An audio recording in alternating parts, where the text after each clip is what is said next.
jets have made direct hits and inflicted severe damage and destruction upon the enemy. Home for these Skyhawks could be the flight deck of a powerful Navy carrier at sea, or Da Nang with its permanent runways. Or it could be this unfinished Marine airstrip at Chu Lai, a flying field carved in 26 days out of an obscure beach in South Vietnam.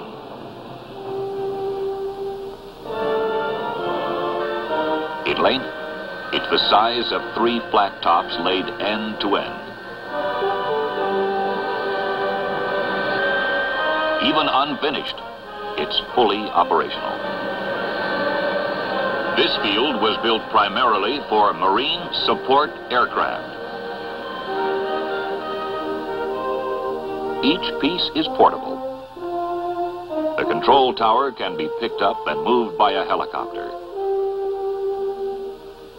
The arresting gear was hauled from the beach by a tractor trailer.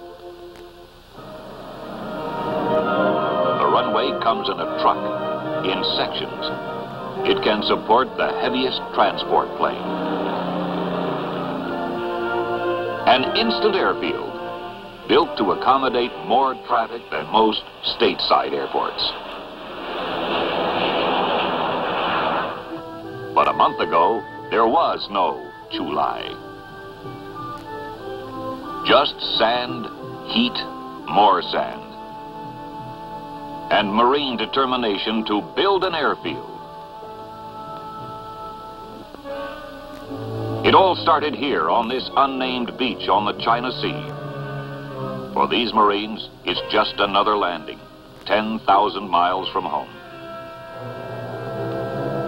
To them, this was nothing new, nothing different.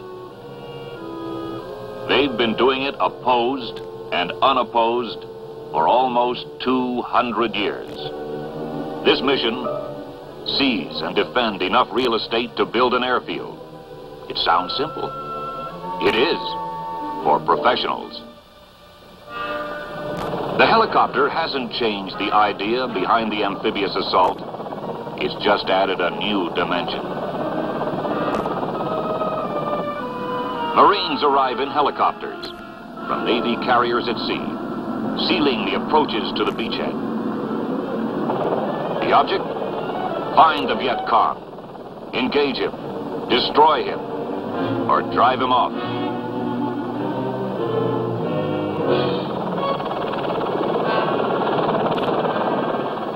But at Chu Lai, he couldn't be found.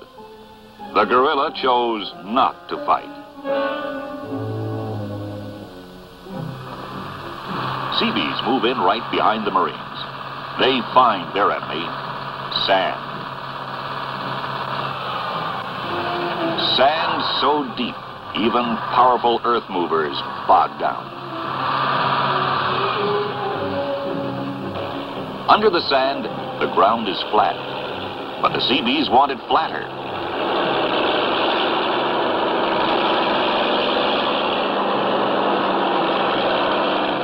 For the matting, it comes in sections. Interlocking aluminum planks that weigh 144 pounds and can stand the impact of a fully loaded giant cargo plane. This is hot, hard work. The sand is always there. The SEABEES curse it, fight it, but still, it has to be moved. The entire area around the airfield has to be searched and patrolled. The Marines give themselves little rest. The Viet Cong can be allowed no sanctuary. For 2 years, this was his sanctuary. The Marines have to find him, root him out.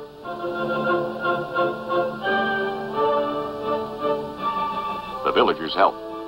They fear the Viet Cong reprisals, but they do help by pointing out the Cong hiding places. The Marines find traces of the enemy, medical stores, communist propaganda,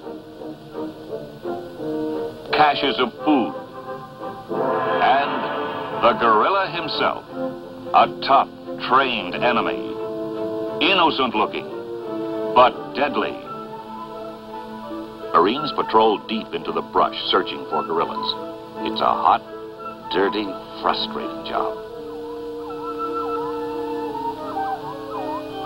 Frequent breaks are necessary. Water is a precious item. You can drink it or cool off with it.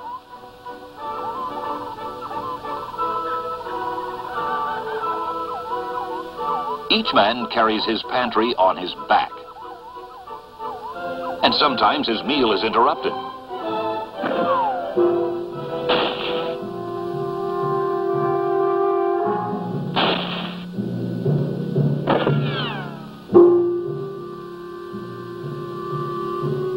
The Marines pursue the enemy. He's elusive. This is his territory, and he knows it well. Well enough to hit, run, and then vanish.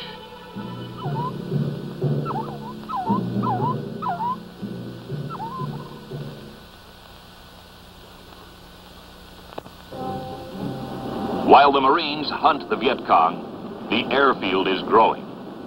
The Marines even give it a name. They call it Chu Lai. Sand hills vanish, and depressions are filled.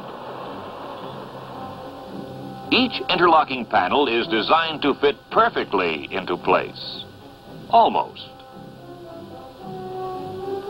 Hour by hour, the strip takes shape.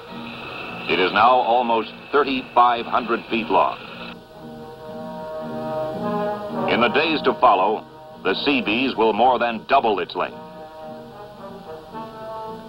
But a combat airfield needs more than a runway. It needs a mirror landing system and arresting gear, like that used on aircraft carriers. It needs refueling points, revetments to protect airplanes, a tank farm for fuel, complete to the last detail. Everything necessary is now in place. Ready, waiting. The control tower is in radio contact with the incoming flight and has cleared it to land. Chu Lai's newest arrival, a fast, sleek Skyhawk, comes screaming in for a landing.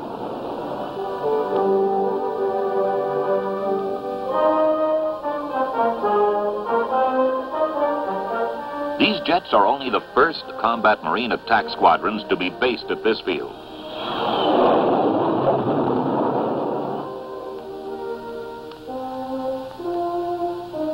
4 hours from now, these same jets will be launched for their first strike mission in support of ground forces.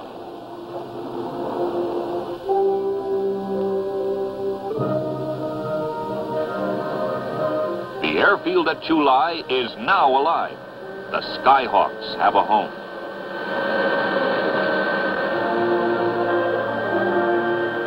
It is now the ground crew's turn to take over.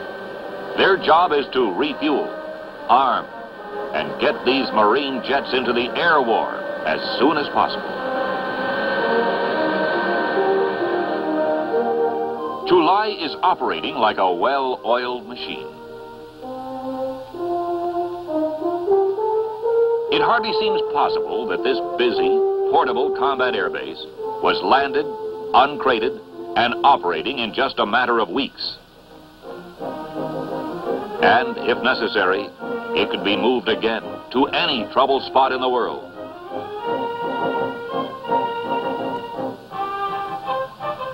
This combat airfield is hungry. Its enormous appetite consumes tons of supplies each day. Necessary supplies to sustain thousands of men and their machines.